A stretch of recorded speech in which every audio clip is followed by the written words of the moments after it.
জীবনের প্রতিটি ক্ষেত্রে ভুল পদক্ষেপ আপনাকে এমন এক নরকে পৌঁছে দেবে যা আপনি কল্পনাও করতে পারছেন না।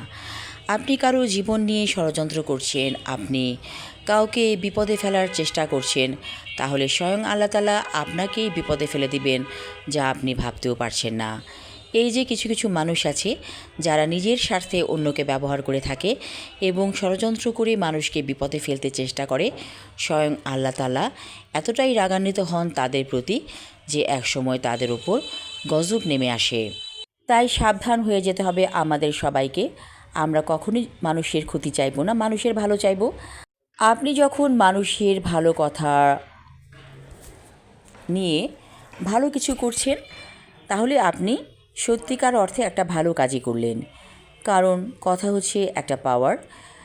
আপনি ভালো ভালো মানুষের কথা শুনবেন, ভালো কাজ করবেন, গোপনে ষড়যন্ত্র করে কারো জীবনকে বিষিয়ে দেবেন না। আর সংসার ভাঙার মতো অপরাধ এই জগতে আর দ্বিতীয় নেই। ষড়যন্ত্র করে কোনো মানুষের সংসার ভেঙে দেয়া, তাদের সন্তানগুলোকে এতিম করে দেয়া, এর মতো পাপাচার আর কিছুই হতে পারে না। হয়তো একটি মানুষের একটি সুখের সংসার ছিল, আপনি ষড়যন্ত্র করে সেই সংসারটা ভেঙে দিলেন।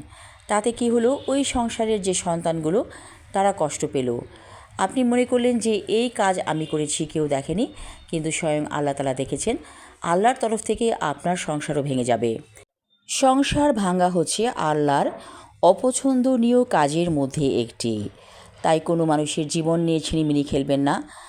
ছিনিমিনি খেলার মতো অপরাধ যে করে তার জীবনে অন্ধকার নেমে আসে। তাই আলোকিত জীবন পেতে চাইলে আলোকিত মানুষদের সাথে চলুন, আলোকিত ভাবনা করুন, সুন্দর সুন্দর ভাবনা করতে থাকুন। তাহলে আপনি নিজে ভালো থাকবেন এবং আপনার আশেপাশে যারা আছে সবাই ভালো থাকবে।